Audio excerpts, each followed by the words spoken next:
les Faliennes apportaient déjà la dimension genre à ce mouvement, et massive. Elles étaient certes élégantes, mais aussi engagées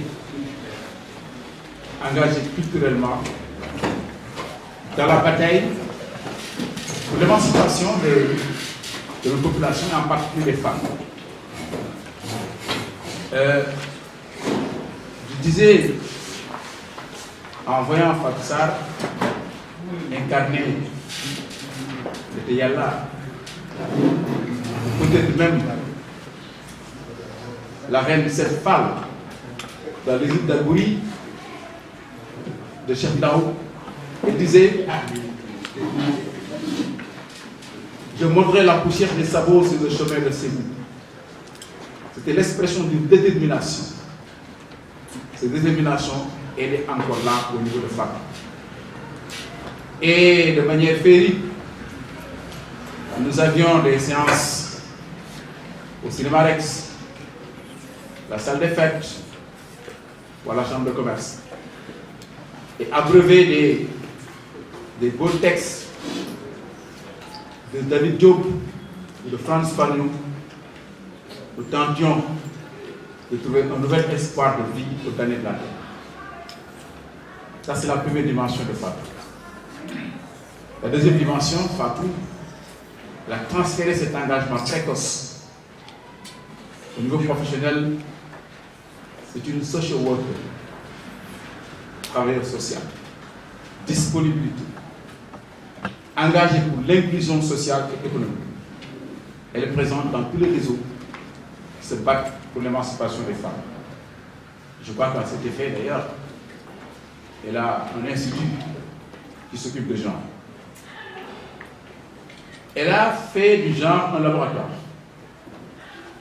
dans son institution Kénifor. Et je disais à son ami Baker, qu'elle appelle affectueusement Baker Boy, qu'en réalité, le seul laboratoire de Fatou Sarr, c'est le Rwanda. Et que Fatou, tu vas nous parler du traité de Diao et de la résistance des femmes africaines. Et je voulais dire à Mbaye Oulé pour la famille, ou Baker pour les amis, ou Babacar Fall pour les collègues, tout le plaisir que j'ai de participer à cette rencontre. Doublement pour l'initiative qu'il a prise de nous ramener sur le plan scientifique à ce terroir, mais de fédérer l'ensemble des efforts et des réflexions pour qu'on puisse aboutir à quelque chose d'important. Je suis heureuse d'être là avec Diao.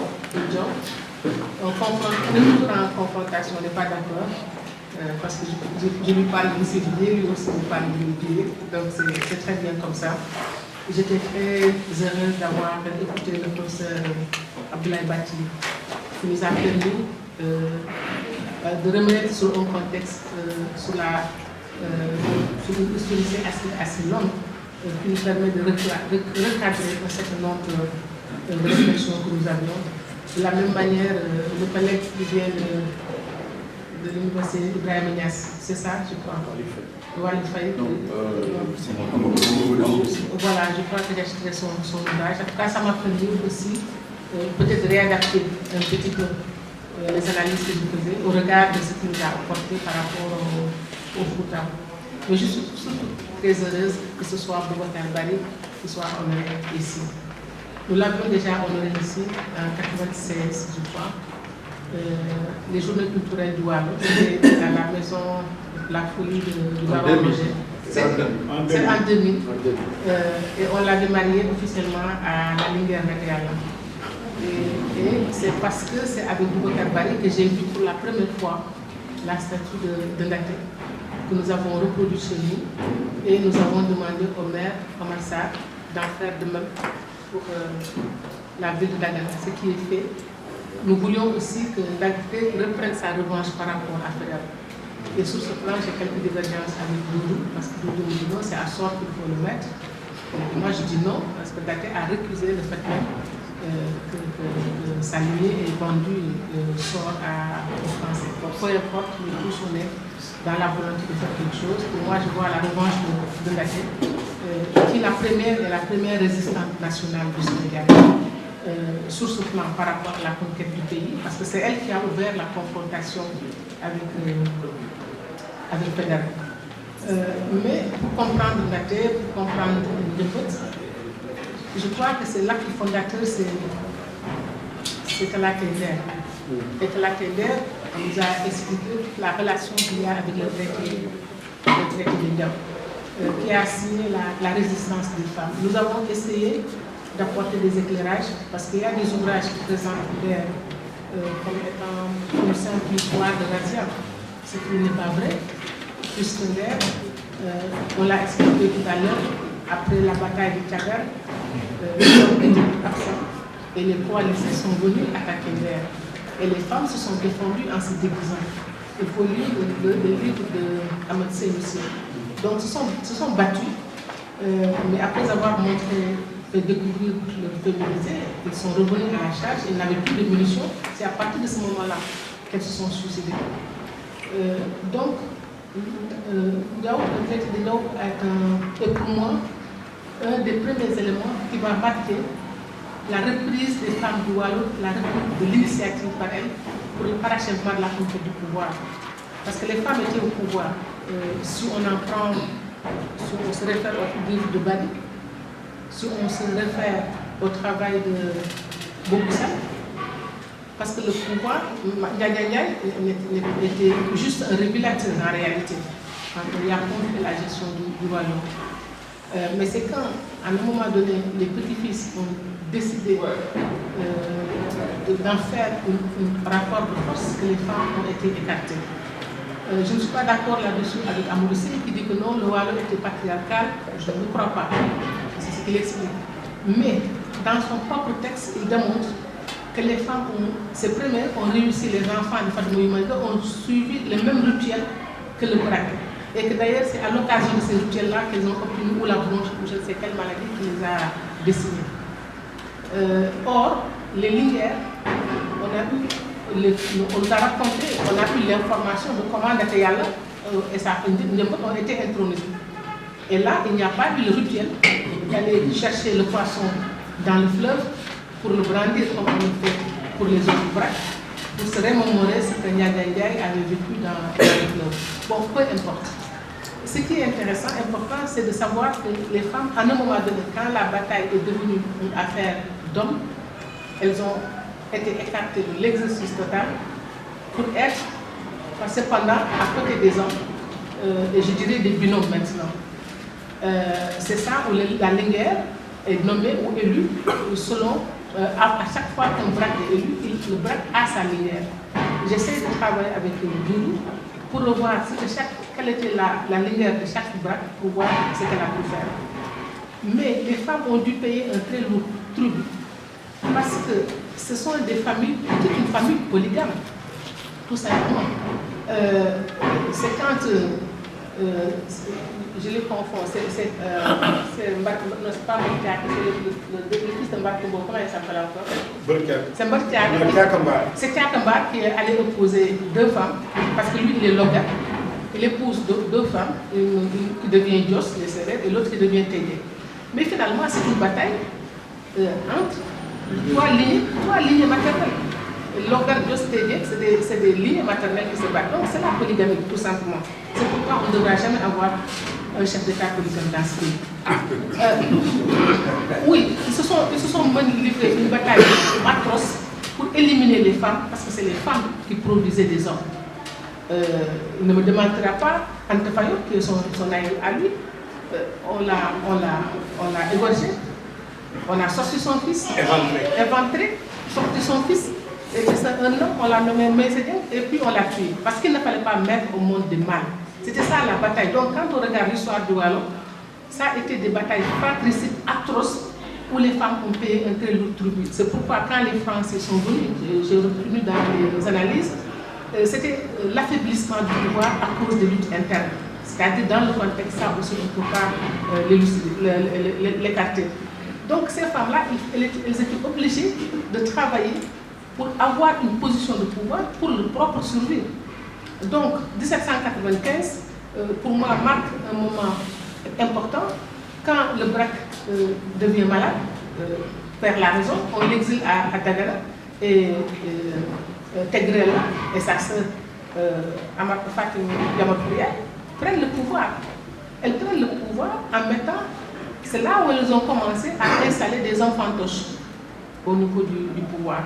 Quand elles prennent Koulimbaba pour l'amener, Koulimbaba étant un dieu, n'avait pas la légitimité du pouvoir. Et la réalité du pouvoir était entre les mains de ces femmes. Et en fait, elle va mettre aussi son mari, Amar Fatim Borso, c'est elle-même qui le met au pouvoir. Alors, les Linguères Daté et Ndjemot n'ont fait que suivre les traces de leur propre mère, parce que Doudou l'a expliqué, les différents autres braques, c'est ces femmes-là qui les ont mis au pouvoir.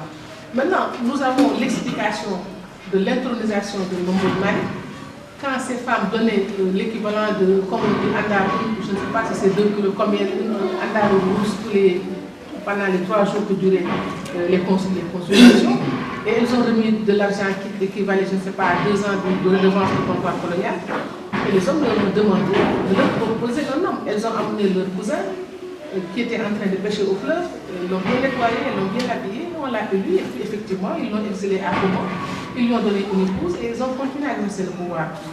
Quand nous faisons la TNR, nous reprenons toutes les correspondances pour voir comment petit à petit, pour moi, c'est dater le parachèvement de la processus de prise de pouvoir, comment petit à petit, le pouvoir colonial qui commence par Braque, ensuite Braque et Ndaté, ensuite Ndaté, et finalement parfois c'est Ndaté. Et Ndaté elle-même a envoyé ses lettres comme il voulait. Ce qui est important à dire, c'est pour moi l'acte fondateur de Nder, parce que Nder va définitivement mettre dans la conscience populaire et dans l'imaginaire de tous, redonner à la femme sa légitimité dans l'exercice du pouvoir. Parce qu'elles ont donné de leur sang, elles ont donné de leur vie pour leur patrie. Et ça, c'est extrêmement important pour nous. Et c'est là où je dis, l'acte fondateur de la devise militaire du Sénégal, on ne tue, on ne déshonore pas, ce n'est pas la Dior, c'est Nder. Mais, comme ce sont des hommes qui ont fait l'histoire, je ne comprends pas quel biais la Dior, presque l'âge du fils de Ndaté, il y a de 30 ans entre eux. Mais on veut commencer l'histoire du Sénégal et de la résistance nationale avec la Dior. Et c'est là où nous avons une responsabilité du point de vue de l'antériorité de le dire. Et je dis l'image la plus ancienne d'un souverain dont nous disposons au Sénégal, c'est Ndaté. Avant, on n'a pas l'image de ces souverains, c'est elle la première. Donc, ce qu'elles ont fait, c'était de véritables femmes politiques, c'était des femmes stratèges, que ce soit l'alliance de sa sœur avec le roi du Trarza pour se donner un répit. Maintenant, la question de relecture et de réécriture, c'est comment les historiens nous ont présenté ces femmes aussi. Donc, on commence à invalider en disant que non, c'était une histoire de razzia, ce qui n'est pas l'histoire de razzia, c'était une lutte, une bataille qu'elles ont menée. Mais si elles l'ont fait, c'est qu'elles savaient monter à cheval, c'est qu'elles savaient utiliser les armes, c'est que ces femmes-là ont été préparées, ont été éduquées à assumer le même rôle. Quand j'ai fait la bande dessinée sur Ndaté Yalla, les gens m'ont dit, les Canadiens, il faut enlever la pipe parce qu'une femme qui fume, etc. Il y a eu tout un travail autour de ça. J'ai dit absolument pas. Et là, c'est elle dans ses attributs au même titre que les braques. Donc, je ne vais pas l'enlever. Donc, ça a été tout un débat parce que simplement aujourd'hui, il y a tout un travail sur le mental des Sénégalais pour infantiliser la femme, pour nous ramener à un modèle plutôt islamique, alors que nous étions dans une société tout à fait tchétro. Donc, il y a et puis maintenant, ceux qui analysent et qui écrivent l'histoire sont aussi parfois victimes de cela, y compris peut-être moi-même. C'est le débat que j'ai avec Doudou. Parce que quand Doudou nous dit, y compris le professeur Barry, quand Diamourguel est traité comme étant la femme qui sème la zizanie, etc., qui a empêché, qui a porté préjudice à son frère, je dis absolument non. Diamourguel menait une lutte politique. Parce qu'il s'agissait de sa ligne maternelle et chacun se battait pour le contrôle du pouvoir. Donc il ne s'agit pas, aujourd'hui, effectivement, comme les gens dans leur perception, les femmes c'est des petites écervelées, c'est des bagarreuses, c'est des querelleuses, c'est comme ça que je perçois les textes comme on les a écrits. Et il est de notre devoir de dire que non, en faisant la démonstration, c'était une véritable bataille politique qui se menait. Elle se bat pour sa ligne maternelle, c'était des femmes politiques. Et la fin de l'histoire nous l'a montré, la manière dont Ndaté ont gouverné le Waalo en véritable stratège, avec une intelligence extraordinaire, montre que ces femmes-là ont été formées. Et je dis, ce que j'en tire comme leçon, c'est que pour exercer le pouvoir au Sénégal, je l'ai dit dans le document, il faut un long séjour dans les couloirs du pouvoir. C'est-à-dire qu'il faut de l'expertise, mais il faut aussi de l'argent. Parce que depuis les datés, nous avons compris que c'est par l'argent qu'elles ont réussi à corrompre le Sembagbawa pour imposer. Et quand je dis corrompre, parfois, quand elle n'est pas d'accord, il me dit qu'il faut enlever ce mot. Je dis non, c'est en fait cela. Et ça nous permet de comprendre notre histoire politique aujourd'hui, tous les phénomènes de corruption que nous vivons. Ça nous permet de comprendre aussi comment l'élite prédatrice aujourd'hui le tire aussi de notre histoire. C'est-à-dire qu'on a le côté face qu'il faut revendiquer, le côté de bravoure, le côté des principes, le côté des valeurs, mais en même temps il faut chercher les autres aspects. Ce qu'on nous a expliqué sur la relation avec le pouvoir colonial, c'est que nos autorités politiques, c'est leurs intérêts personnels et leurs privilèges. C'est-à-dire qu'il y a une alliance de classe, en réalité, entre la classe au pouvoir douanier et les intérêts du pouvoir colonial. Et ils n'étaient pas du côté du peuple. D'ailleurs, je dis, si l'aristocratie européenne a pu faire la révolution industrielle, c'est que la révolution agricole, c'est parce que les terres étaient entre les mains de ceux-là qui avaient l'historicité du pays, qui dirigeaient le pays. Alors que nous, il y a une dichotomie entre le pouvoir politique et les propriétaires, en tout cas ceux qui utilisaient la terre. Et les rois, ce qu'ils faisaient, c'était du pillage systématique. Et en ce moment-là, le paysan sénégalais n'avait aucun intérêt pour moi à développer des technologies ou à avancer. Il ne devait que se contenter de cultiver le minimum, parce que tout surplus de toute façon risque d'être repris. Il y avait des razzias, il y avait des spoliations qui se faisaient par les... Donc on doit faire le lien entre les deux. Mais pour conclure, ce qui m'importe ici et que je dois analyser, c'est comment Nder a rétabli la femme dans son droit. Entre l'exclusion qui a été le fait de rapports de force introduits par les hommes dans la gestion du pouvoir, qui les ont écartés, pas totalement, mais en leur donnant une position qui est la position de Linguère. Mais la position de Linguère, pour moi, c'est aussi dans la stratégie politique du Waalo, dans le modèle d'exercice du pouvoir, le pouvoir était du Waalo. Il y avait toujours un homme et une femme, la Linguère était le pendant du Brak, et elle me dit que le Djongo Mokomobo était le pendant aussi du Laman. Donc il faut qu'on continue nos recherches pour voir que l'homme n'exerçait jamais seul le pouvoir en réalité au Waalo, et que finalement d'ailleurs, en tout cas les dernières instances du vie du royaume nous ont montré que le véritable détenteur du pouvoir, c'était en réalité les femmes. Et je termine sur quand je le dis, la famille ne veut pas toujours qu'on parle de Ndaté parce qu'on a le regard d'aujourd'hui, de ce que doit être une femme. Je dis Ndaté, je suppose que quand on me dit que la première fois où elle s'est regardée dans un miroir, elle s'est vue tellement belle et elle a répudié son mari, qui était un caillorier, parce que les gens du Cayor, les radios sont très moches. Alors, par rapport à elle, je ne pense personne, oui, mais c'est la famille. Et donc, elle a décidé, non, je dis c'est cette famille-là, donc elle décide de répudier son mari, parce qu'elle trouve qu'elle est trop belle par rapport à cet homme qui est extrêmement moche. Donc, c'est peut-être des anecdotes, mais c'était pour montrer la liberté que ces personnes avaient de faire un choix sur leur propre vie et de décider de leur existence. Ce qu'on nous a enlevé plus tard avec le modèle religieux et le modèle patriarcal de la colonisation et le code Napoléon qui dit que la famille n'a qu'un seul chef, c'est le mari, et tous les autres sont des sujets parce qu'on est dans l'armée. Donc on aura à regarder sur... Ce matin, je pense que je reviendrai sur mon texte parce que j'ai beaucoup appris du point de vue politique et du contexte, pas simplement par rapport au Waalo, mais au niveau sous-régional, y compris avec la relation avec les Alpulaar, sur la question de l'avènement de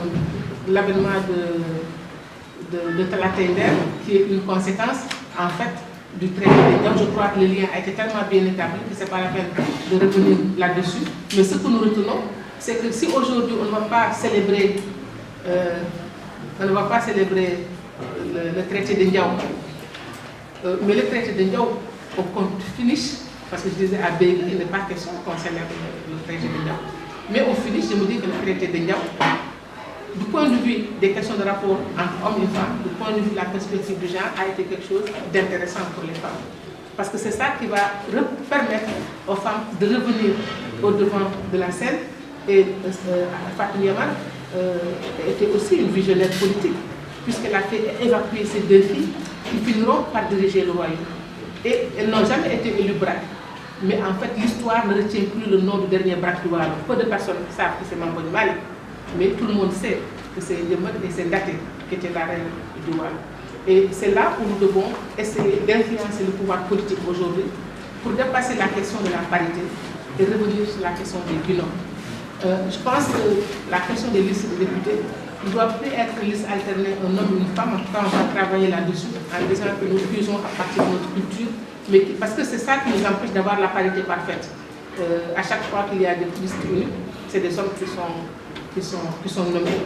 Et dans cette stratégie où il y a des multitudes de partis politiques qui sont tous dirigés par des hommes, et avec les négociations qu'ils font et les transactions internes, donc on n'arrivera pas à cette parité parfaite. Mais avec le principe du binôme, parce que la France l'a fait dans les locales, il est possible de le faire. Et je crois que là, l'histoire du Waalo va nous donner les arguments nécessaires pour en tout cas faire ce type de plaidoyer. Encore que la parité n'est pas pour nous une finalité en soi. Nous disons que c'est juste un moyen pour atteindre l'égalité le jour où le peuple ou les politiques comprendront l'exigence d'avoir à la fois des hommes et des femmes de manière conséquente et significative dans les différentes instances. On dépassera peut-être ces questions-là. Donc aujourd'hui, je ressors en me disant, mais finalement, je tire une autre conclusion que celle que j'avais en venant ici, où je contestais la manifestation de commémoration du traité de Diaw, et j'y trouve une opportunité du point de vue du domaine dans lequel je travaille, qui sont les questions d'égalité hommes-femmes, en me disant finalement, Diaw a été un élément fondateur dans le renversement de la perspective sur la présence des femmes au pouvoir, parce que c'est le traité de Diaw qui a permis, s'il n'y avait pas Diaw, on n'aurait pas eu Ndeteyalla, on n'aurait pas eu Ndembolo. Donc, et chaque élément a ses éléments négatifs et ses éléments positifs. Et je termine pour dire encore toute notre affection à Boubacar Bari, qui a été fait déjà citoyen d'honneur de la ville de Châtol et de la ville de Dagan, donc lors de cette manifestation-là. Mais seulement il a réclamé des champs. Comme nous ne disposons pas de champs à l'époque, on lui a dit qu'il n'a qu'à épouser la Linguère, et comme dans le modèle colonial, toutes les terres lui appartiendraient. C'est ça l'erreur de la colonisation avec le traité de Diaw, en pensant que comme en France, que la terre appartient au pouvoir. Maintenant, pour moi, la loi de 1964, la loi sur le domaine national, renvoie à ce même problème que Diaw a posé. Moi, je conteste toujours la loi de 1964 en disant nous savons comment nos ancêtres ont fait pour acquérir leur terre. Et aujourd'hui, le Waalo, plus que j'ai fait peut-être une petite digression, plus que jamais est confronté à un problème. On nous a pris notre terre de l'autre côté de la vallée du fleuve. Il nous reste très peu de terre sur notre rive et nos enfants n'auront plus de place. Et vous savez que Abdoulaye Wade avait distribué la totalité des terres de Mbane, plus que l'existant. Aujourd'hui aussi, on est dans cette difficulté. Et je pense que c'est le moment pour l'Institut de Bégué de pouvoir peut-être porter sur le plan de la réflexion et de la pensée toutes ces questions des terres du Waalo qu'on est en train de nous massacrer, comme on dit encore, avec l'accaparement des terres, avec les sociétés nationales. Et ça, c'est un vieux projet de la France, parce que quand j'enseignais à Namur, j'avais un économiste qui s'appelait Jean-Philippe Plateau. À l'époque, la Commission économique européenne lui avait confié la tâche de faire une étude sur la privatisation des terres de la vallée du fleuve. Et je lui disais, nous avons traditionnellement des moyens de régler ce problème, parce que le RENPETIET, qu'on connaissait, c'est-à-dire c'est un facteur de production. Je ne vois pas pourquoi on va spolier les gens de leur terre, puisque la terre est un facteur, un capital comme n'importe quel autre capital. Donc les gens peuvent venir, le dépositaire du capital terre, avec le dépositaire du capital financier, qu'ils mettent ensemble leurs avoirs et finalement ils pourront se partager les choses. Mais la loi la plus injuste pour moi, je vois aujourd'hui, c'est la loi sur le domaine national. Et avec l'élite politique au pouvoir, politiciens et religieux, ils sont en train de nous prendre toutes les terres et nos enfants, nos petits-enfants deviendront des étrangers sur notre propre espace. L'autre idée originale, c'est de la parité au bureau. Ça, c'est vraiment intéressant comme champ. Alors, Bouba, je crois, va avoir le plaisir, certainement, de de nous faire une relecture de Femme. Ah, on passe les deux après. Ok, d'accord, c'est bon. Alors, on va faire la synthèse après. Alors, c'est un autre plaisir que j'ai de présenter le deuxième intervenant, Alioune Ndiaye. Alioune Ndiaye, il a la chance de devenir, moi, ce que j'aurais voulu devenir. J'aurais voulu avoir dans mon CV instituteur. C'est vraiment le plus beau métier de la terre. Et Alioune a été instituteur. Non loin d'ici, à Dagana, pendant la période coloniale, un instituteur avait un élève qui s'appelait Alioune Diop. Il est devenu présence africaine. Son nom, il est à présence africaine. Moi, j'étais au CM2, comme nous tous. Nous rêvions de devenir instituteur. Parce que, à la véritable question que voulez-vous devenir quand vous serez grand, nous répondions maître. Parce que le maître, c'est le modèle. C'est ce que nous avons fait aujourd'hui. Nous avons célébré nos maîtres. Puissions-nous toujours avoir la possibilité de célébrer nos maîtres. Eh bien, Alioune Diop disait dans un texte que j'ai retenu, parlant de son maître, nous travaillons non par crainte de la punition, mais pour ne pas contrarier un maître si bienveillant. Il remarque à mon zèle et me récompense après cela. Vous voyez l'admiration que le jeune avait déjà de son maître. Alioune Ndiaye est bienveillant, mais persévérant aussi. Il est persévérant, c'est sa persévérance qui en a fait un inspecteur de l'enseignement, un pédagogue, confirmé, engagé, pétri de qualité, de transmission et de générosité. Parce que la qualité majeure d'un pédagogue, c'est la générosité. Alioune, on connaît notre système éducatif. Mais Alioune, c'est la détermination, c'est l'opiniâtreté. Je dis, il est de taille, comme Albouri, à relever les défis. Alioune a la même opiniâtreté, la même détermination qu'Albouri, mais cette fois appliquée à la recherche. Alioune est devenu un universitaire, passionné d'histoire. Mais en histoire, il sait que la vérité, c'est l'humilité, la patience. Alioune va nous traiter de la question avec les outils et les qualités dont je viens de parler. Je ne suis que aujourd'hui de mes maîtres, de mes professeurs, qui sont nécessaires, en l'occurrence, M. Faye, qui m'a enseigné en première, qui est aujourd'hui apprenant. Mais je voulais m'associer à tous ceux qui m'ont précédé pour rendre un hommage appuyé au professeur Faye. Nous, on l'appelait professeur Bay, on voulait prononcer comme les Américains. Quand il est revenu des États-Unis, je faisais partie des premiers étudiants qui ont bénéficié de l'encadrement de M. Bay. Donc si aujourd'hui on célèbre Paris, une autorité sur le Wallo reconnue mondialement, il est de mon devoir, Babacar, de venir célébrer avec le professeur Bay. Professeur, vous vous souvenez qu'on était deux à l'unité. L'un travaillait sur le califat de Mohamed Moustapha, le fils de Saint Touba, le premier calife. Et moi, je devais travailler sur le Djolof. J'ai pris une tranche chronologique. Le Djolof, de 1883 à 1902. 1883, qui marque l'année de dissidence de Sambala. C'est le lieu aussi de saluer le professeur Abdoulaye Bati. Ça a été un sujet de son acolyte, Feu Babagissé. Feu Babagissé. Quand je suis arrivé en année de maîtrise, je m'étais dit, quel que soit Alpha, je vais travailler sur le bureau. Je suis allé voir Maïgé, qui m'a donné un sujet. Le sujet, je ne sentais pas du tout le sujet. Je suis allé voir Maïchak, qui est professeur au niveau de l'EBAD à l'époque. Il me disait, va traiter le sujet de Mbaba Guissé. Abdoulaye Badji connaît très bien Mbaba Guissé. Il me disait que dans les années 70, ils étaient 3 au département d'histoire. Patrice Mingou, par simple curiosité d'historien, avait travaillé sur Algérie. Lui, Mbaye Thiam avait travaillé sur Bouna. Et Mbaba Guissé devait travailler sur Sambou.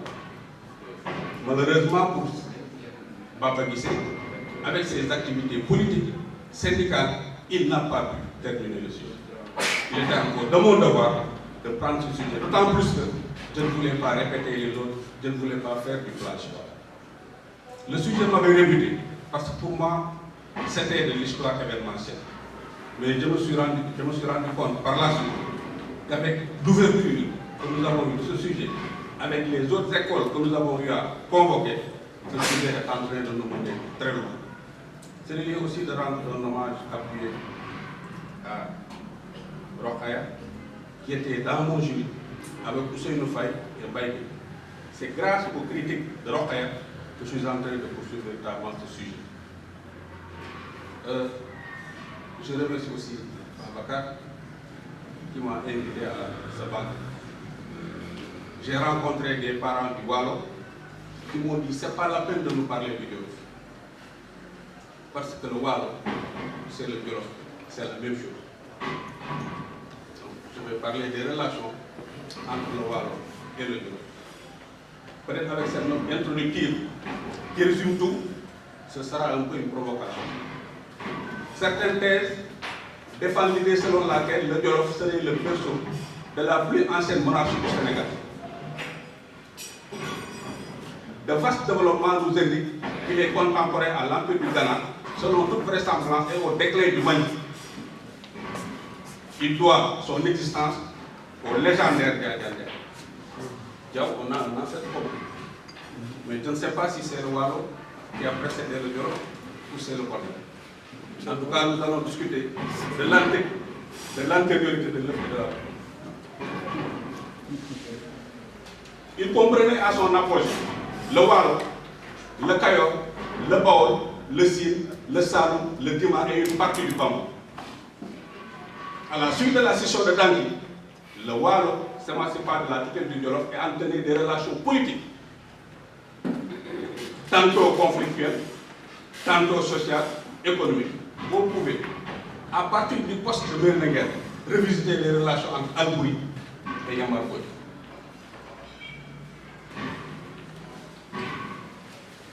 Lieu de jonction entre le Jolof et le Walo, je parle du poste de Merneguer, témoin du conflit entre Albouri et Yamar Boy, devenu donc les régents de Bouna. Yamar était dans un premier temps entre ennemi de Albouri. Par la suite, Yamar est devenu le régent du fils d'Albouri. Les escales du Ténier Rouge, le Coq, Dagana, espace d'échange avec la traite de l'arbre, le prolongement des cultures d'essai dans le Jolof, partie non inondable et des expérimentations de l'élevage avec les bergers. Vous voyez donc les relations qu'il y a eu entre le Jolof et le Walo. Si nous prenons le cadre physique, si nous revisitons le paléo-environnement, on se rend compte que les Walo pouvaient partir jusqu'au Jolof par la navigation. Parce qu'il y a le lac de Guerre. Il y a le Ferlo. Ils disent même dans leur langue que Ferlo, faire c'est un peu l'assèchement. On peut revenir sur la revitalisation des vallées fossiles. Abdoulaye Badji l'a évoqué ce matin, cette navigation qui devait partir peut-être de Saint-Louis jusqu'à Baké. Et les autres coloniales, pour pouvoir régler cette navigation, n'ont fait qu'éliminer les défluents qui alimentaient un peu la région du Ferlo. On peut aller jusqu'au Jolof, jusqu'à Yémen. Donc il y a eu ces relations. Mais depuis ce matin, on nous a parlé de ce match et de ce qui s'est passé au niveau de la mer. Mais parmi ces rescapés, il y avait Théodore Gaspard Mollier, qui en exploration est allé juste dans le Jolof pour faire énormément de descriptions sur le plan physique, sur le plan version sur le plan même de l'ethnologie. Il a fait une très bonne description. Mais dans l'interprétation, des fois, il est passé. Mais ce qu'il faut retenir à ce niveau-là, c'est que les colons voulaient faire du Walo leur jardin d'essai et tout. Mais ils se sont rendus compte qu'il y avait des parties inondables. Donc tout ce qu'ils ont obtenu comme expérimentation au niveau du Walo, ils l'ont fait ailleurs. C'est vrai que le coton, on cultivait ça. L'indigo, on cultivait ça. Mais il y a eu des observations pour voir comment porter ces plantations à l'échelle. Mais mieux, ils sont allés même jusqu'à expérimenter des bergeries. Ils ont amené des moutons avec tout ce qu'ils pouvaient récolter pour faire des habits autres. Mais ils se sont rendus compte que ces bêtes-là ne pouvaient pas tenir dans le bureau parce qu'il y avait des espèces, des graminées qu'on appelle cram-cram ou pam-pam chez nous. Et ça affectait l'existence de ces moutons. Voilà donc tout ce que véritablement le pouvoir colonial a eu à faire aussi bien qu'au Wallon. Mais il faut remarquer que le Jolof faisait partie des derniers bastions à tomber sur le joug colonial. Et dans l'imaginaire des Jolof, même si les Wallons sont nos parents, pour nous, depuis ce traité de Diaw, ils sont acquis à la cause française. Et quand il y a eu cette affragation entre Al-Bouri et Samba Laobé, c'est le lieu aussi de rendre un hommage appuyé à une autorité qui est dans cette salle, pas Thierno Mouktar. J'ai lu sa thèse sur la polyesthétique et la technique de fortification des villes. Je lui ai parlé du Tatar et de tout ce que nous avons appris avec ce Tatar. Parce qu'il y a Samba Laobé et Al-Bouri qui étaient en bonne intelligence et qui cohabitaient dans ce Tatar. Quand il y a eu ce différent est parti des bêtes, des bétails, d'un peu, de la famille des Bakarnal qui étaient dans le Wallon. Et Al-Bouri a voulu faire des bases sur ça. Ça aussi, ce sont des réalités. Les razzias et tout. Et Al-Bouri est entré en conflit avec Yam. Samba Laobé, qui avait des prétentions aussi sur le trône du Jolof, est venu au Wallon. Ça a accentué un peu le différent. Il est allé au niveau de Saint-Louis. À la suite donc de l'installation de Samba Laobé et de l'avènement de Bouna, qui était très jeune, parce que quand Bouna arrivait au pouvoir, il n'avait que 16 ans. Il se trouve que les Walo étaient le régent de Bouna. Donc ils ont accompagné Bouna. Il va revenir même sur ces relations que nous avons avec les Walo pour dire que c'est Yamar Mbodj même qui a donné à Bouna une femme, parce qu'il était très jeune, il a conseillé de prendre une femme au niveau du Wallon. Ces relations, nous les avons jusqu'à présent avec les Wallon. Jusqu'à présent. Même quand il y a eu ces problèmes entre Samba Laobé et Al-Bouri, il y avait une mission conduite par Mercure Maram Diaw, les Yoro Diaw, pour aller véritablement essayer de régler ça. Jusqu'à présent, M. Diaw, je ne peux pas revenir sur le problème récent entre Omar Sarr et Diom. Je ne vais pas en parler, c'est l'histoire. Mais les Jolof ont joué leur partition. Véritablement, je ne serai pas long, parce qu'il y a d'autres communications qui doivent suivre, et le temps, véritablement, nous fait le temps. Mais je voulais véritablement vous encourager à célébrer Diop. Il faudrait qu'on célèbre Diop. Il faut qu'on célèbre toute notre histoire. Oublier, pour parler comme téléviseur, c'est ce choix de complice. Et si nous revisitons l'école de Dakar, ces moments, il y a des moments où les bacheliers nous disent que nous ne devons pas à tout moment insister sur tout ce qui paraissait comme expression de grandeur. Tous les faits historiques sont riches en enseignements. Et d'ailleurs, c'est ce que j'ai entré en maîtrise pour parler des relations entre Samba Laobé et Al-Bouri, pour parler de la destruction du royaume du Jolof. Et ce sont ces faits-là que je suis en train de travailler. Vraiment, merci beaucoup. Souligner ce matin un hommage appuyé donc, à Boubacar, à Ablaye, je ne vais pas revenir là-dessus. Mais il y a aussi Omar Ba, l'a mentionné ce matin, quelqu'un qui nous manque, Jacques Faye. Jacques Faye est un chercheur engagé et qui s'est tué à la tâche, simplifié. J'ai rencontré durant diverses recherches de terrain avec qui j'ai partagé, comme on dit, de bivouac. Lui a une approche socio-anthropologique du même terrain sur lequel moi j'avais une vision historique, et j'avoue que pas mal de ces passes entre lui et moi, le courant passé.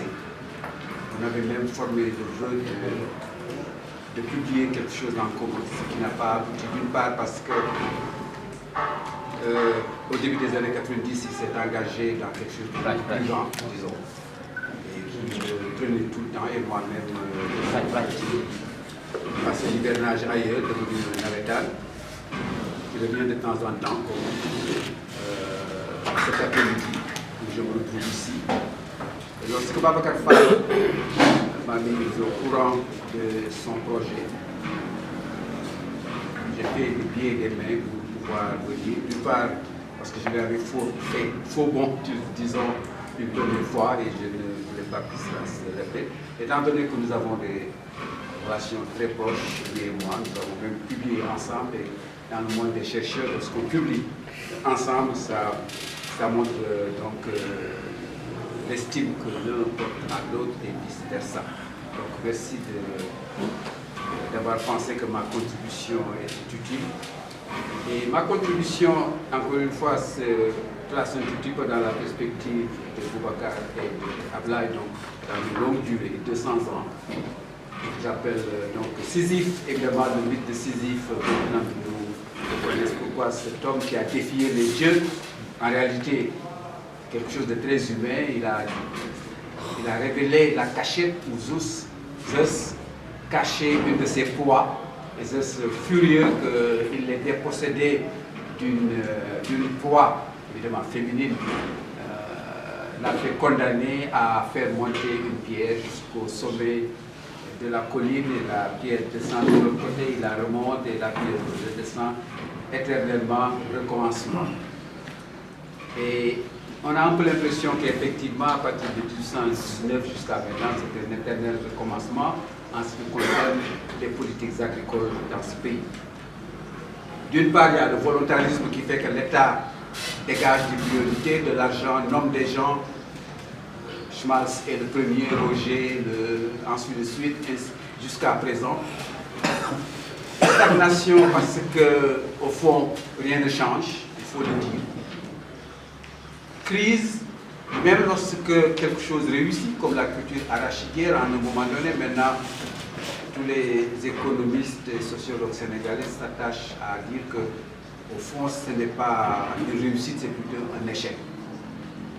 L'arachide n'arrive pas à promouvoir la prospérité des paysans, elle détruit les sols, elle crée une boulimie de pouvoir et d'argent associée au circuit de commercialisation arachidière. Et même, dans le cadre de mes recherches, je sais que je risque de m'aventurer.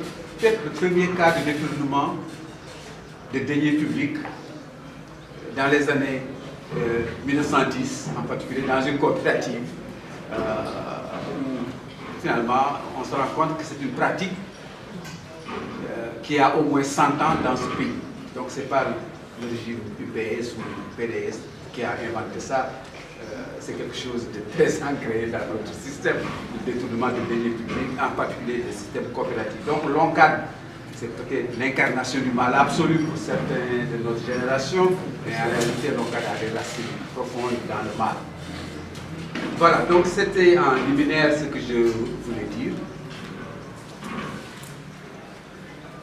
Alors l'arachide est intéressante parce qu'elle est un peu une intersection entre deux mondes, l'ancien et le nouveau. D'une part, l'idée qu'avec la fin de la traite négrière, il y a la promotion du travail libre, le commerce légitime que, comme nous l'appelions, ou en tout cas comme l'appelaient nos professeurs en classe, à l'époque on l'appelait ça commerce légitime, maintenant on l'appelle autre chose. Il y a une autre appellation. Et qui en fin de compte devait promouvoir le paysanat libre, créer une couche d'intermédiaires, les traitants, qui étant enrichis et s'étant ouverts à la modernité, entre guillemets, vont être les dirigeants de la lutte nationaliste, mais aussi une structure où les confréries très tôt,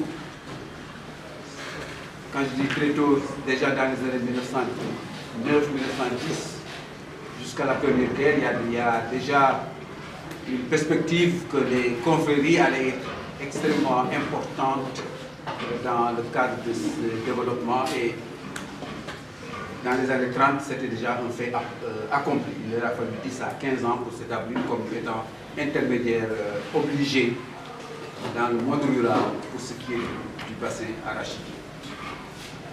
Donc c'est ça que je dis que c'est une intersection idéale entre un ancien monde et un nouveau monde. Le monde du travail servile et maintenant le monde du travail libre. Le monde de l'exportation de la main-d'œuvre, la mobilisation de la main-d'œuvre à partir de la force et la mobilisation de la main-d'œuvre à travers, je ne sais pas, l'homo economicus. Quand on a des intérêts et qu'on travaille et qu'on est payé, on va être très heureux d'aller au travail, c'est un peu l'idéal colonial.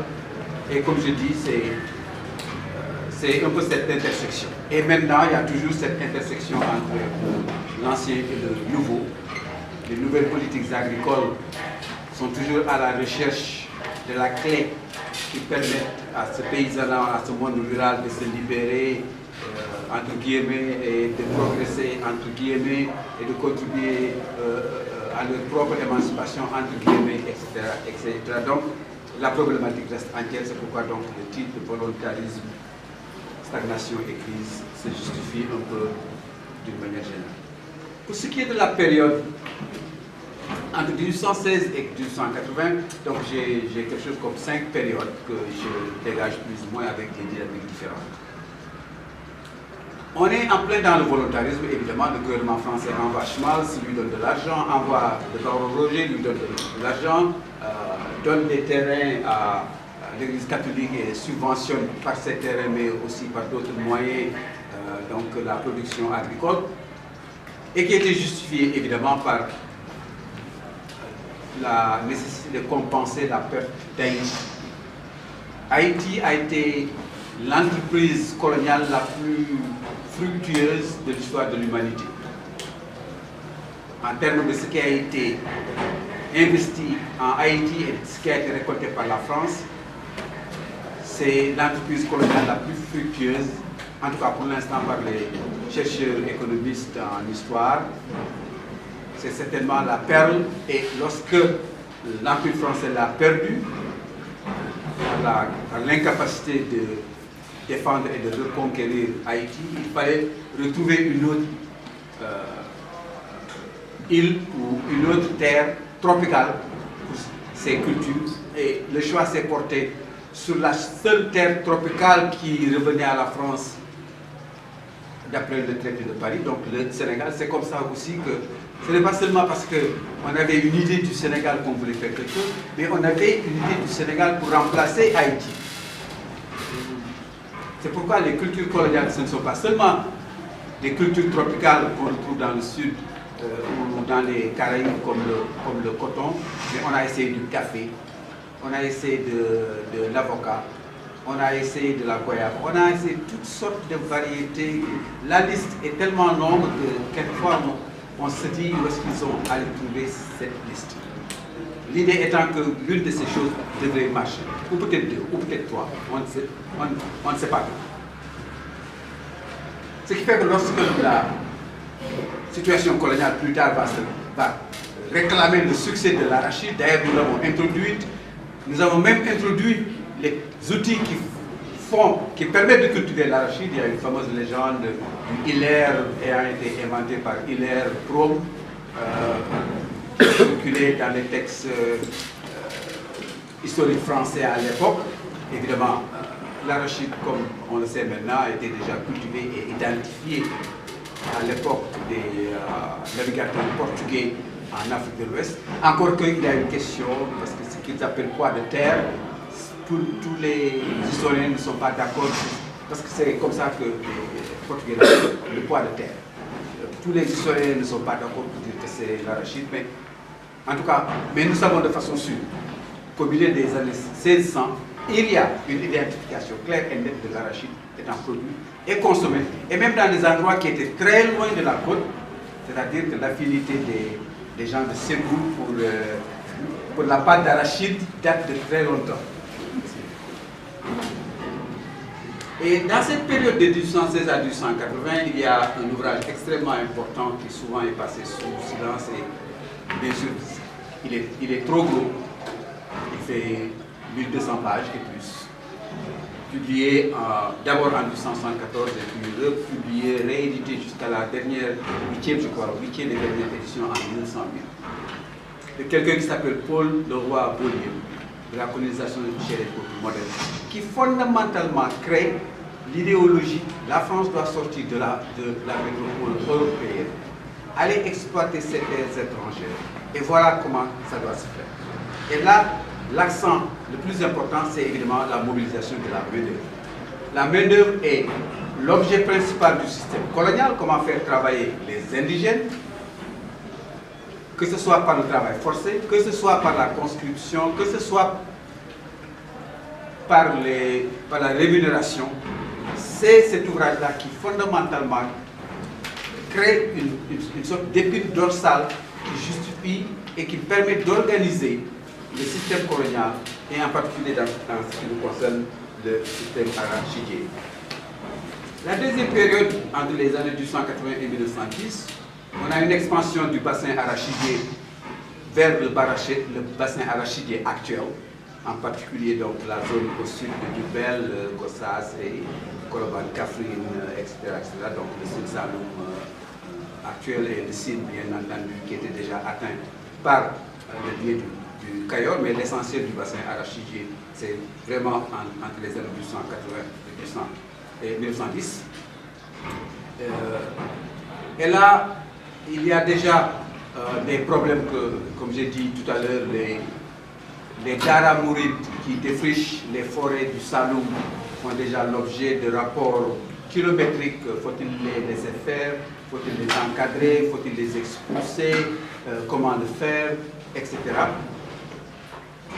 Et la première crise identifiée très nettement comme étant reliée à l'arachide se passe entre 1905 et 1907, où, d'après mes propres recherches, c'est fondamentalement parce que les gens ne produisent plus suffisamment de culture vivrière. On est à une échelle de 10%. S'ils faisaient 10% de plus de culture vivrière, ils s'en seraient sortis. Mais ils en faisaient 10% de moins. D'où une crise où il suffit qu'il y ait 2 années de suite qu'il n'y ait pas une bonne récolte et on a la famine.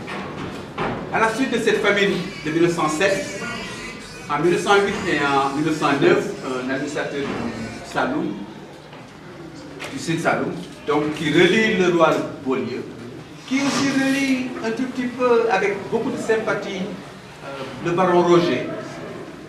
Dans sa bibliothèque, il mentionne le baron Roger dans certaines de ses correspondances. Mais aussi Ernest Noirot.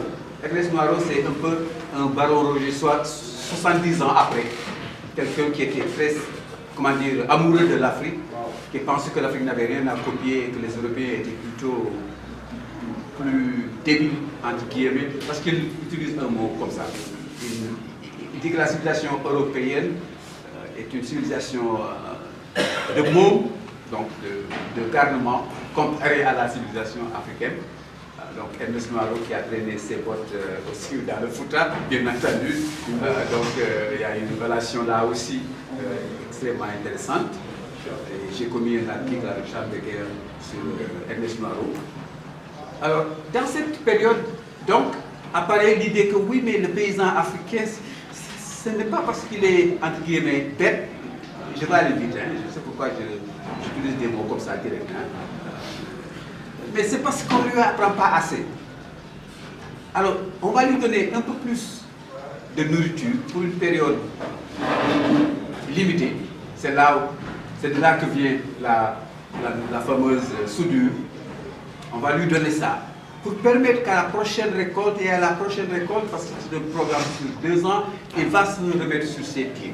Mais en même temps, maintenant, on va lui apprendre quelque chose qu'il commence à désapprendre, la prévoyance. Mais pas la prévoyance individuelle, mais la prévoyance collective.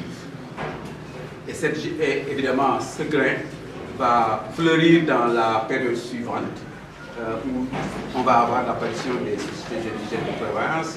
C'est le moment d'avoir une pensée pour notre ami Abdou Sow, disparu prématurément et qui a vraiment travaillé dans ce domaine-là. Il n'a laissé rien en friche, qu'il est retourné et produit quelque chose. Et en même temps, on a aussi cette idée de modernisation du paysanat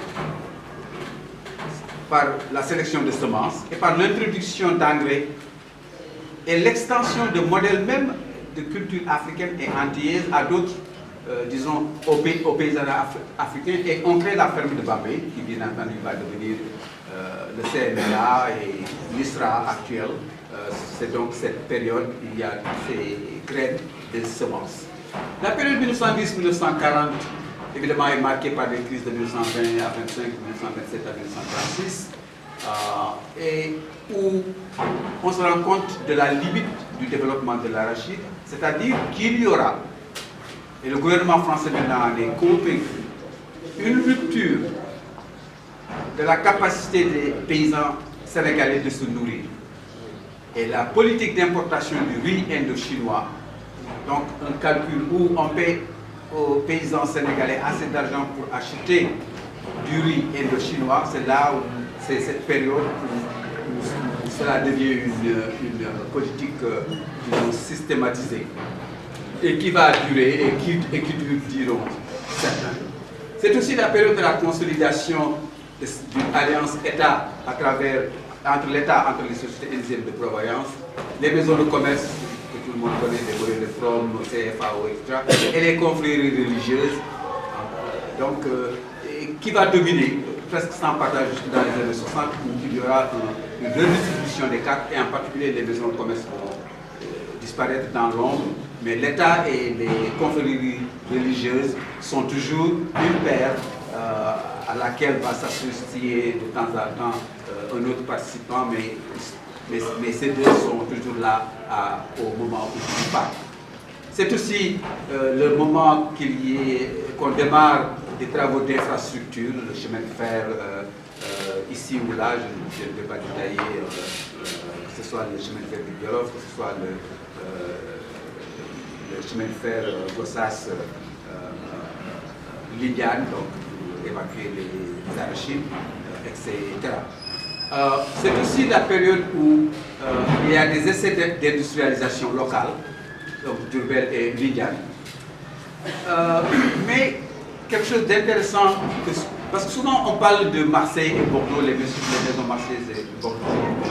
Elles continuent à être importantes, mais en réalité elles perdent leur pouvoir industriel au pouvoir du Nord.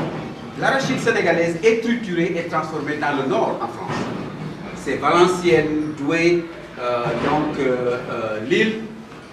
Et c'est parce qu'il y a le marché hollandais à côté, les tourteaux d'arachide ont servi de support à l'éclosion de la meilleure économie bovine en Europe. Il y a des passerelles comme ça, qui est l'élevage en Danemark et en Hollande et dans le nord de l'Allemagne. Ce sont les tourteaux d'arachide qui permettent d'installer cette sorte de... lorsqu'on parle de vaches laitières, il faut aller les chercher là-bas, les Holstein et autres. Il y a une connexion avec l'arachide que souvent les gens ne réalisent pas.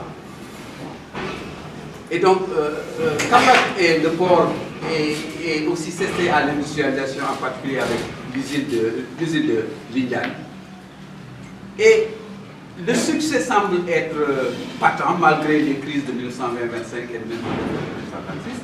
si bien que même l'administration coloniale va essayer de piquer des idées au système américain, parce que dans le sud des États-Unis, il y a une forte production d'arachide.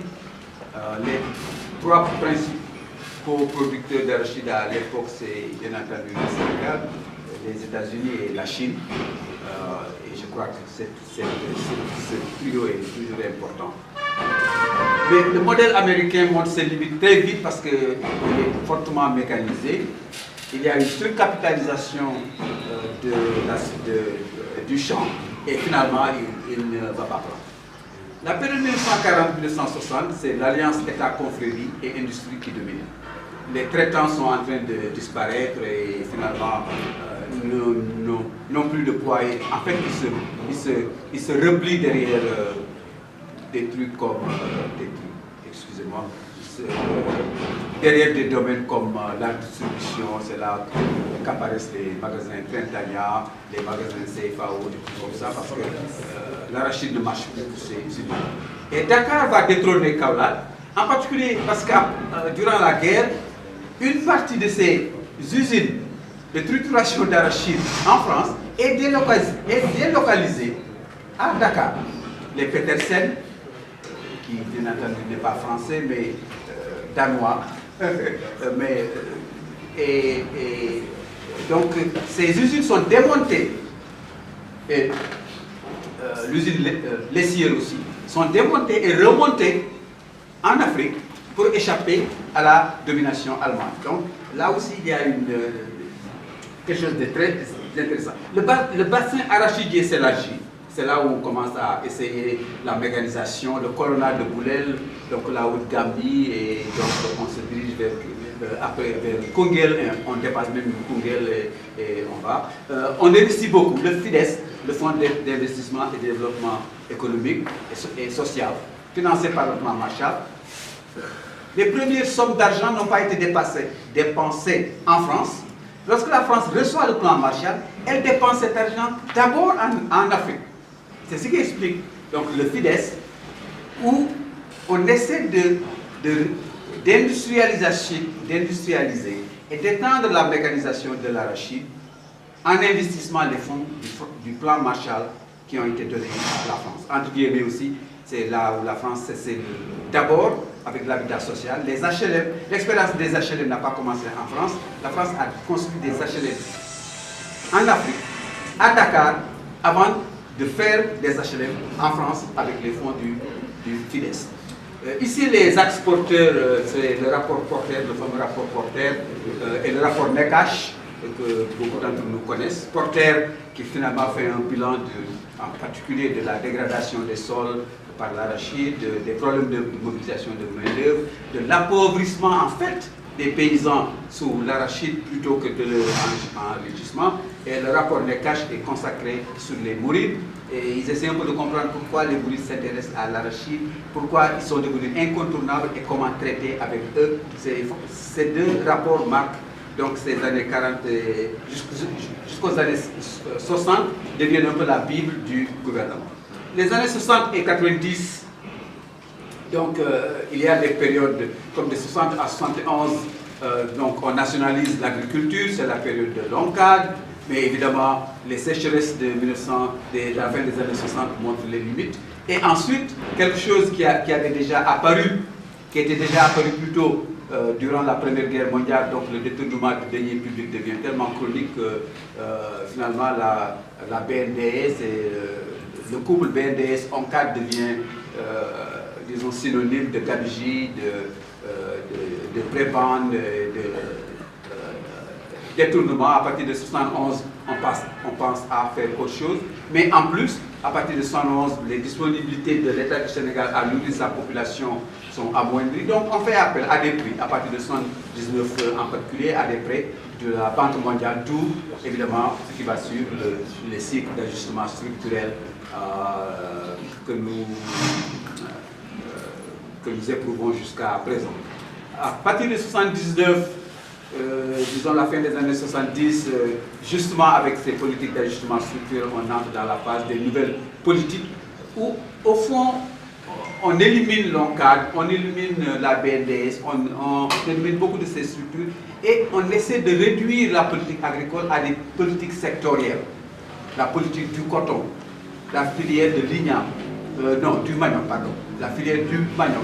Donc, il n'y a plus de politique agricole globale, il y a maintenant des politiques de filière par produit.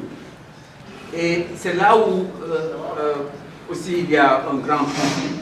Parce que dans les années 60, une grosse étude qu'on appelle l'étude du CINAM, CRSA, dirigée par le père Lebray, dont la publication finale en 1963 montre un peu ce que le gouvernement sénégalais doit faire. Mais en même temps, le gouvernement sénégalais se rendait compte que, au fond, c'était dépassé. Compter sur l'arachide pour développer le Sénégal ou simplement pour fournir de quoi satisfaire les paysans était déjà remis en question. Et on essaie de faire intervenir d'autres idées. Et à partir de 1971, on va faire intervenir ce que j'appelle entre guillemets, je mets bien des guillemets, la consultation étrangère. La première étant le rapport Italconsul de 1971,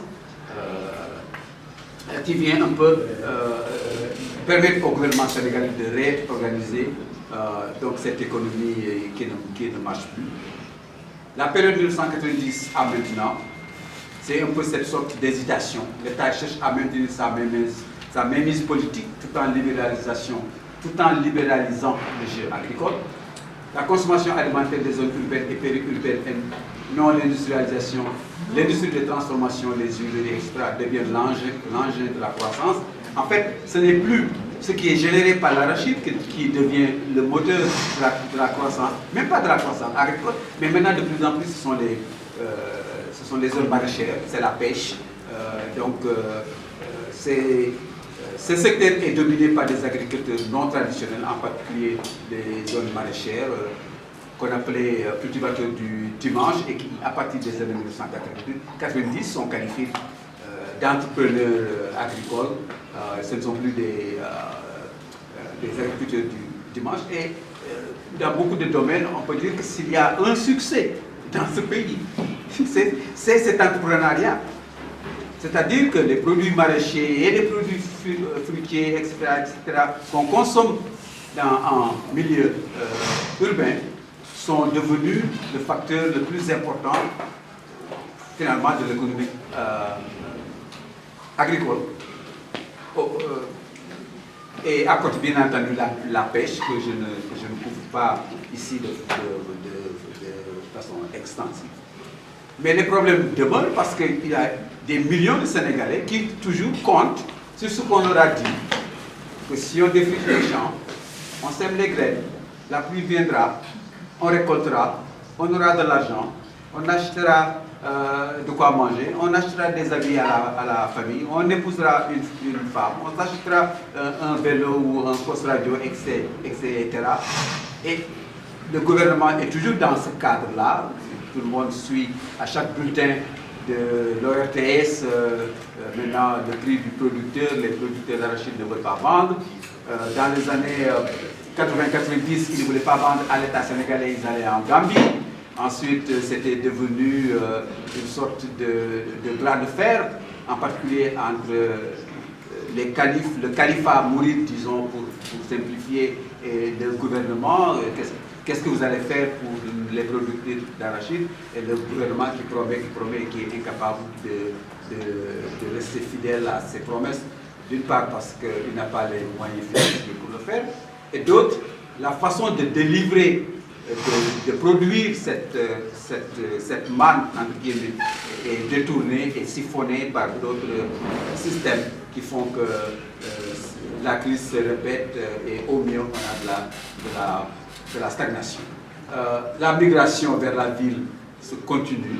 Là aussi, c'est l'occasion de saluer ce travail monstre que Paris a co-dirigé avec Lucie Colville à l'époque sur les migrations, et qui, à ma connaissance, est inégalé. Ils ont mis à plat tous ces mécanismes de migration à l'échelle régionale pour expliquer comment, en fait, ce ne sont pas des migrations autonomes, ni même d'ailleurs des migrations neuves, parce qu'au fond, les travailleurs saisonniers, les Tilibuka, comme on les appelle dans la vallée de la Gambie, apparaissent 1 ou 2 années après qu'on ait commencé à exporter de l'arachide. Il y a déjà des navetans. Donc ce n'est pas parce que les gens ont attendu lorsqu'ils n'avaient plus de terre ou de bras pour cultiver qu'ils ont fait venir les navetans. Les navetans sont venus dès le départ de l'arachide, de l'économie arachidière. Et en particulier, bien entendu, c'est lié aussi à ce qu'on peut appeler la fin de l'économie servile, parce qu'il est certain que la plupart de ces premiers Tilibuka sont d'anciens esclaves envoyés par leur maître en ville et dans les arachidiers pour ramener de quoi permettre au maître de continuer à être le maître, mais beaucoup de navetans vont rester et ne vont pas rentrer, ce qui fait qu'on a des populations Bobo, on a des populations de Bambara et autres dans le Saloum et en Haute-Gambie, etc., etc. Et là aussi c'est extrêmement important. Donc depuis, la migration vers la ville reste une constante, mais elle se diversifie vers Touba, Kaolack, la Petite Côte, Luxembourg, Saly, Thiès. L'impact du changement climatique et la détérioration des terroirs due à la surexploitation et à l'explosion démographique malmènent les efforts et la réputation d'un État de plus en plus résigné à contenir les pires effets plutôt que d'agir d'une manière volontariste. On passe alors d'une politique à plusieurs politiques agricoles, quelquefois incohérentes, de plus en plus limitées, malgré le discours officiel grandiloquent. Et là, l'expertise étrangère, disons, par la Banque mondiale, par la CE, etc., devient très prédominante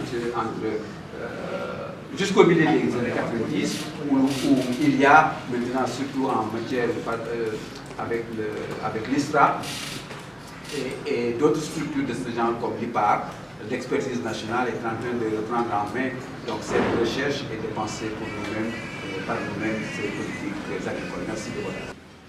Pour ce qui est du premier lot, sur les réactions et l'impact du Téléngao, bon, Fatsar a développé sur le fait que Niao est à la fois révélateur de conjoncture et également révélateur d'une réactivation de certaines dynamiques qui étaient dans notre société. Elle a montré que c'est un processus de reprise du pouvoir par les femmes. Cette crise, malgré ses aspects négatifs, a montré par la réaction des femmes qu'il était possible de reprendre l'initiative. Bref, elle nous a invités à déconstruire et à reconstruire à partir de nos références culturelles et historiques. Et elle a tiré des leçons. Et parmi ces leçons, c'est l'expertise, l'argent, sans oublier les terres. C'est des questions capitales pour comprendre le fonctionnement de nos sociétés. Alors, elle nous a invités à dépasser la parité formelle et à avancer vers la parité de qualité. Et elle a développé sur la nécessité de voir comment, effectivement, concilier parité, mais aussi des questions comme la question du bicaméralisme, ces questions-là qui étaient en œuvre dans nos sociétés. Aliou Ndiaye nous a rappelé que le Jolof et le Walo sont liés par l'histoire. C'est vrai qu'il aurait pu développer. J'ai été toujours frappé par le fait qu'il s'agit des Wolof et du Jolof. Il y a beaucoup de propositions d'étymologie, mais le Nof, est-ce qu'il s'agit des gens qui dès le départ étaient conscients qu'ils étaient des deux côtés du fleuve? Mais il nous a rappelé que Méniguel, c'est le point de jonction, de séparation à certains moments, et qu'il y a des choses à rétablir pour ce qui est de l'antiquité de leurs relations. Mais le plus important, c'est qu'il a montré qu'il y a continuité géographique je dirais même aquatique. Je ne veux pas dire fluvial, parce qu'il a insisté sur le lien entre le fleuve et le lac. Et a montré que les liens entre le Waalo et le Jolof, c'est des liens entre l'Interland et le Finistère. Et il a montré que certaines choses qui étaient expérimentées au Waalo, effectivement, c'est parce que ça ne pouvait pas marcher là-bas, dans le Jolof. Et il a montré les liens culturels et également les liens politiques,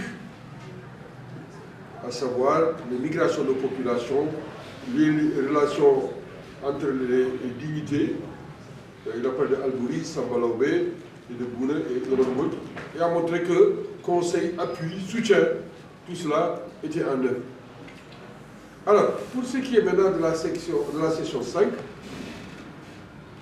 notre collègue Wali Faye a parlé de l'expérience du business agricole au Sénégal, dans le Waalo, et a comparé ça avec l'expérience en Gazobine.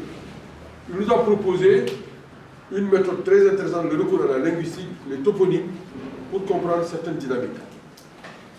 Et il a montré que les objectifs pour le colon, c'était d'augmenter une production agricole de substitution, mais de faire travailler les gens là où ils sont. C'était une reconversion importante. Et il a analysé à la fois les facteurs internes chez le colon et les facteurs internes chez la cible africaine.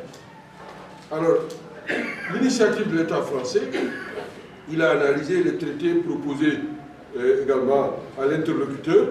Il a parlé effectivement des coutumes, de la protection qui était proposée et les terres et les zones de production qui étaient effectivement proposées de l'autre côté. Alors maintenant, il a montré la différence avec l'expérience de Gazobine. Là, c'est une initiative catholique. Cette introduction lui a permis de revenir, et je crois que Mohamed également va revenir là-dessus, sur les alliances qui se créent. L'Église, l'État, et il y a également les chaufferies ou les groupements religieux. Voilà les choses qui se sont dessinées dès la colonisation. Tout à l'heure, au moment du repas, je disais que Senghor, quand on en parle, on oublie que quand on va à Djilor, on voit la bascule de son papa. C'était un traitant. Souvent on oublie, les Sénégalais, quand on parle de Senghor, on pense à Senghor, le grand poète, etc. Mais il faut aller à Gazobine, vous allez voir le pont bascule, vous allez voir les liens. Quand Senghor soutient les marabouts, et que les marabouts lui ont donné cette victoire que vous connaissez face à la Gueye, mais il faut revenir à ces questions-là de l'arachide. J'invite ceux qui n'ont pas vu ce pont bascule à voir ce pont bascule. Avant même l'arachide, peut-être qu'il y avait autre chose dans cette zone qui était vendue. Donc voilà un peu les choses. Alors ce soutien, l'appui de l'État, puis de la Prade, Fédérale, eh bien, il a rappelé, et même les privés, ils ont été là-bas, donc sur la petite côte. Mohamed, en fait, Mohamed et également ont réfléchi sur les raisons de l'insuccès. Je résume, ils ont parlé d'instabilité, d'hostilité parfois de force au niveau local, l'insécurité, les problèmes de crise de main-d'œuvre, la méfiance vis-à-vis parfois du travail salarié, les calamités naturelles, les maladies.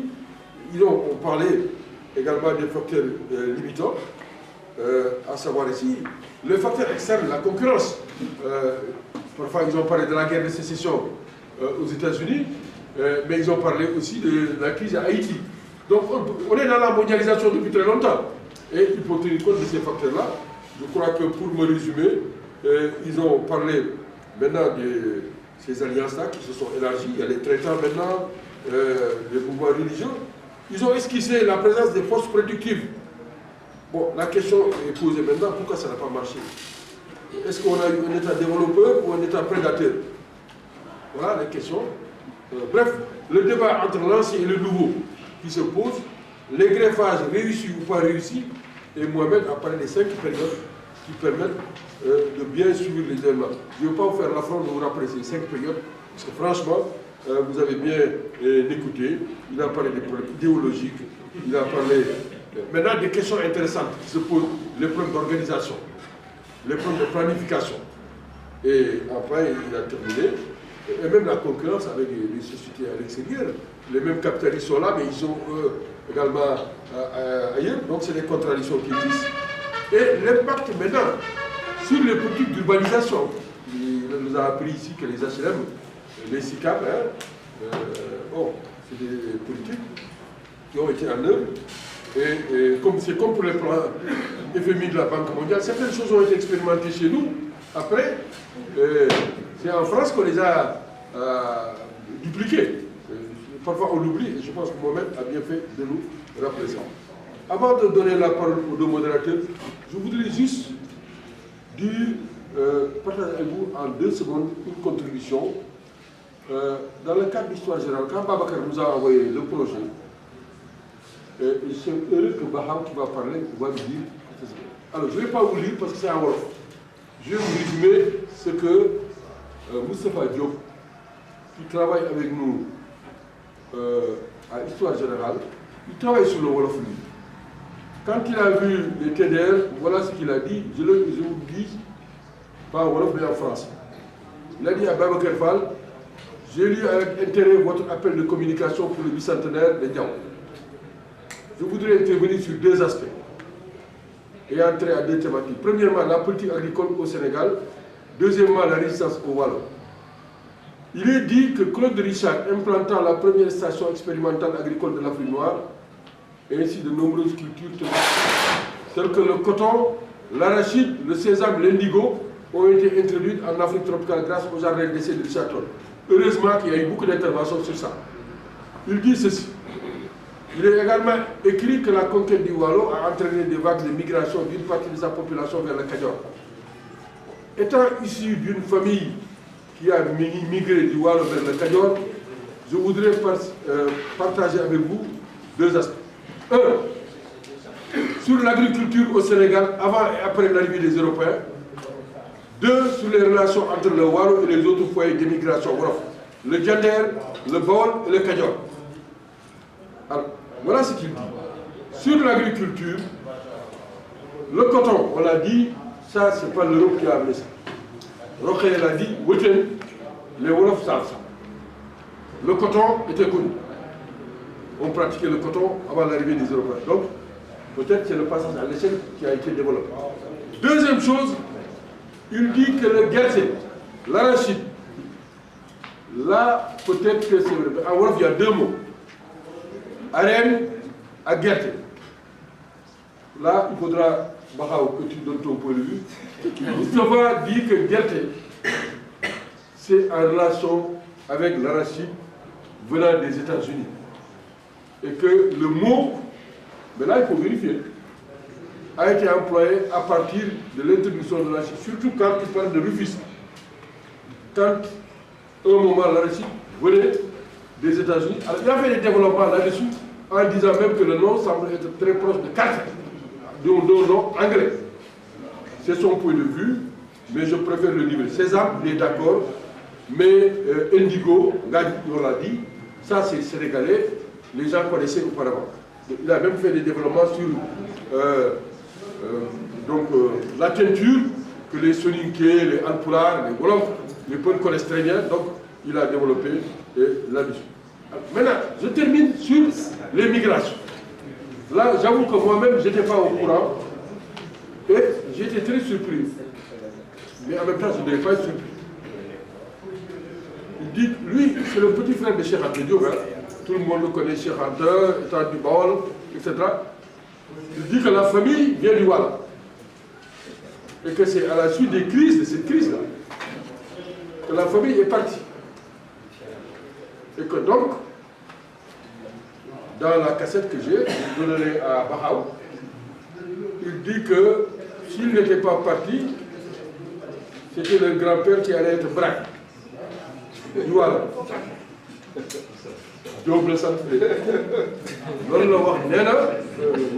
C'est comme ça que s'il y a Léon Diop, non, c'est très sérieux parce que quand même, il n'est pas. Et quand j'ai discuté avec Bahao, Bahao semble avoir des informations là-dessus. Donc les migrations, ça a dépassé le Djolof, ça a dépassé.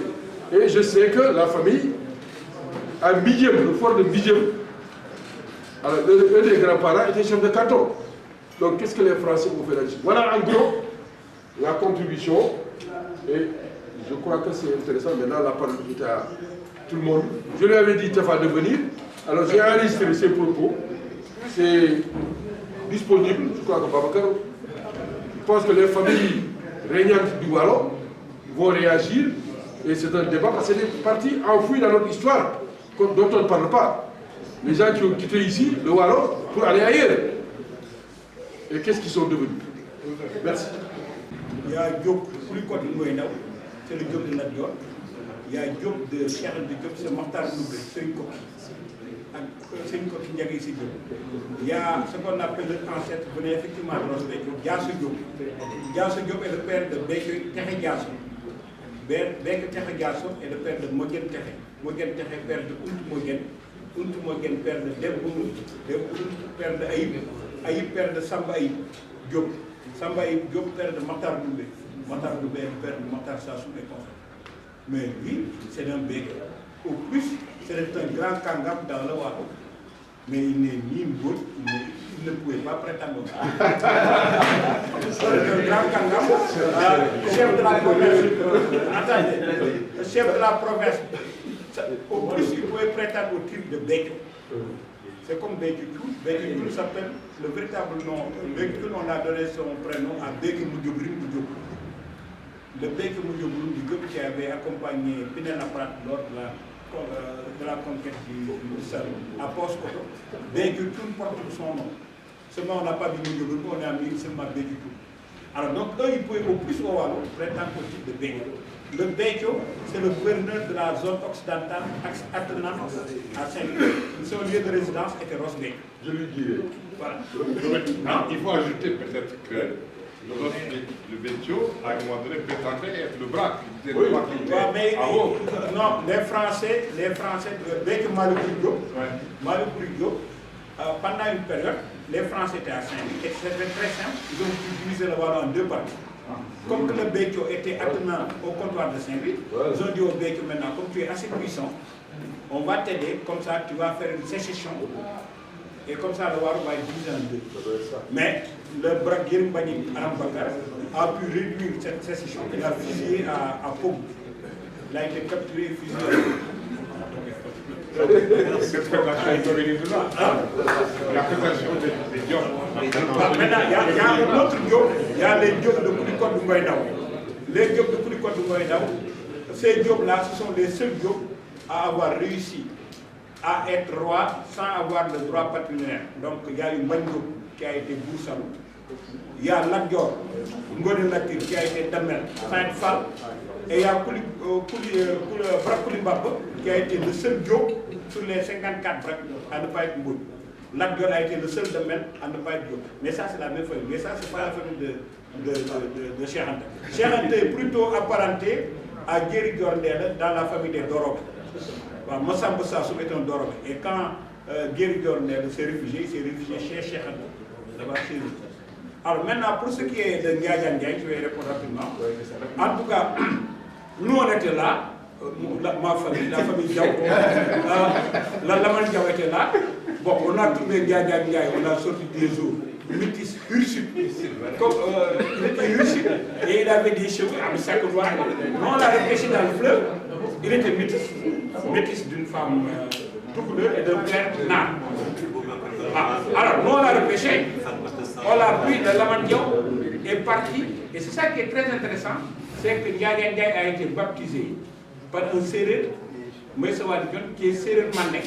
Donc nous on est parti demander au Sérère Mandeng comment on va baptiser celui-là, parce qu'il nous a demandé Ndiaye Dianou. Et si vous retournez à Saint-Louis, au niveau du virage, à Mbengue, après Ndiaoul, c'est dans ces marécages-là qu'on l'a repêché. Alors maintenant on l'a repêché. Comme que lui, il était l'arbitre, il était arbitre, on ne lui a pas remis le pouvoir.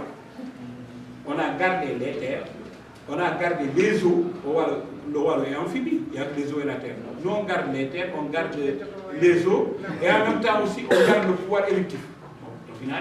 Alors maintenant, il est resté ici. Quand il a voulu prendre tout le pouvoir, on l'a destitué. Et il est parti au Golof avec des secs, des gays, les Diaw, les Boy, les Yag et les Wat. Donc ils sont tous partis du Waalo.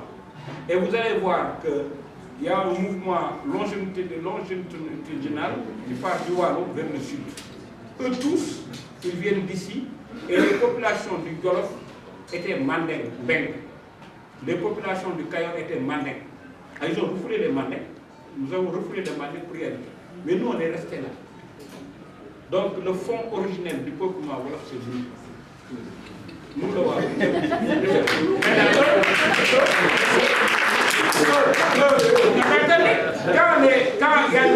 Quand il y a une migration vers le Kayor, c'est là que vous allez trouver maintenant les Silla. Quand il y a une migration vers le Kayor, c'est vers le 11e, 12e siècle. Quand il y a une migration vers le Jolof, vous allez trouver là-bas des mecs. Mais au Jolof, vous trouvez les marabouts qui sont camarades. Les marabouts du Jolof sont camarades. Ils sont ils sont marqués, ils sont nawa. C'est toute une population qu'on soupçonne d'être sérieux ou bien d'être fabriquée. Alors, les Waalo les ont trouvés là-bas. Au Kayor, on a trouvé là-bas des Mandingues. C'est pourquoi au Kayor, vous trouvez là-bas des Sil, des Sissé, des Silla, toute une population mandingue qui a été métissée par les Wolof. Les Wolof les ont repoussés jusqu'à la presqu'île du Cap-Vert. Ensuite, ils ont continué leur descente vers le sud. Et au Baol aussi, ils ont trouvé là-bas des Sérères qu'ils ont refusés aussi. Ils ont continué. Donc, tu as fait une conférence avec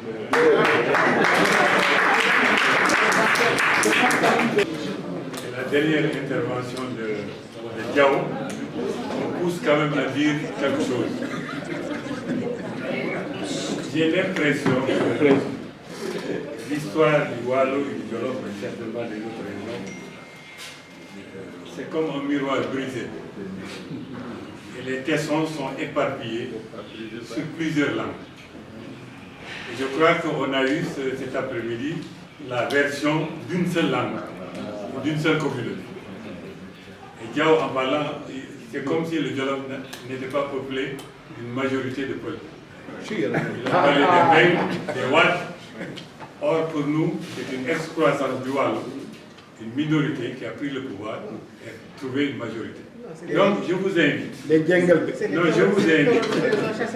à recueillir ces mémoires parallèles qui parfois se complètent, parfois se contredisent, et c'est la totalité peut-être qui fera l'histoire de ces régions.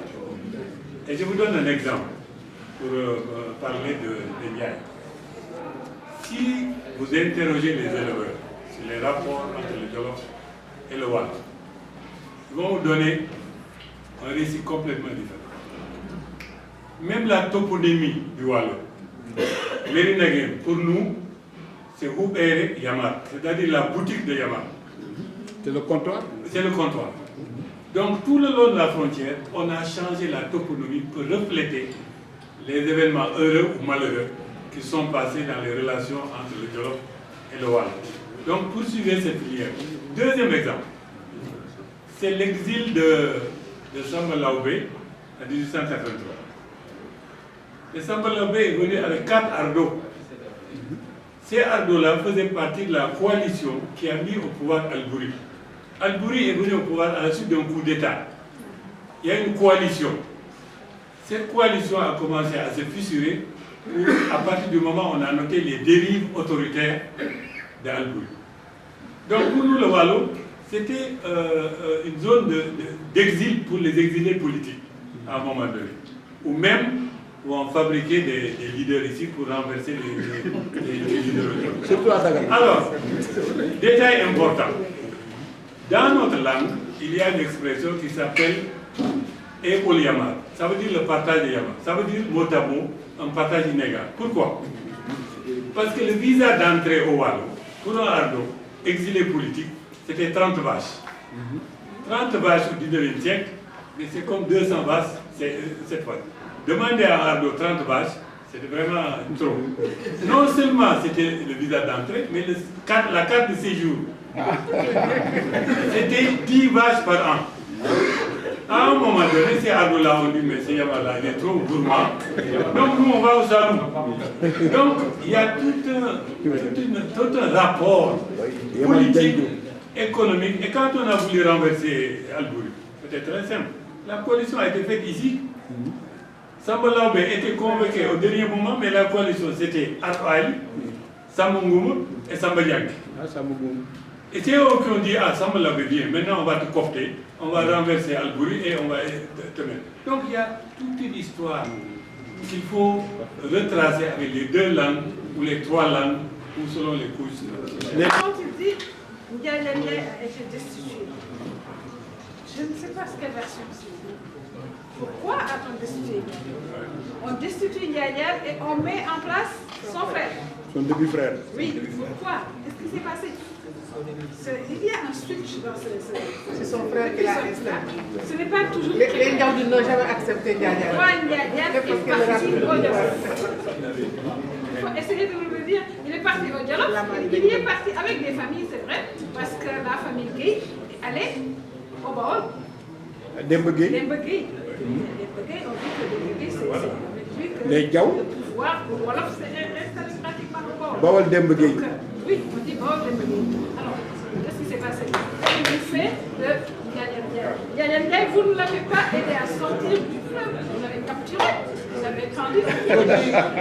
Mais c'est un métis dans le fleuve, avec de longs cheveux. Oui. Il nous a fait... Vraiment, c'est vrai quand même.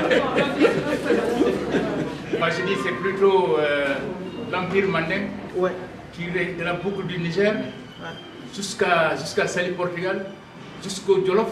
Le Jolof au Maasai dépendait de l'Empire Manding. C'est après qu'il y a eu l'indépendance du Jolof qui a englobé toute la partie centrale du Sénégal. Et après maintenant, après Danki, les gens sont révoltés et le Jolof s'est disloqué. Mais c'est ça qui a amené les peuples, les Silla, les Kawal, ça vient de l'Empire Manding. Mbour, tout ça, Mbour, Tchosé, c'est les Mandings.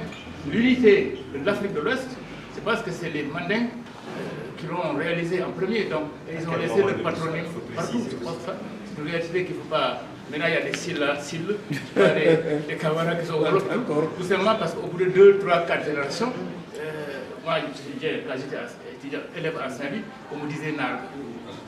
Nar. Je dis, je ne suis pas Nar, je suis sérieux. Pour eux, c'était impensable qu'un sérieux s'appelait Diak.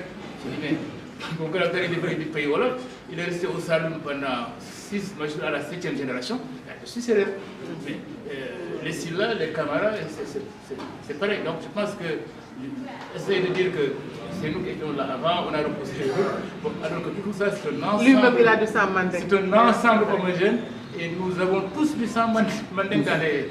Vous remontez à la 5, 6, 7e génération, manding au Sarakore, l'Empire du Ghana, du Bagadou et l'Empire manding.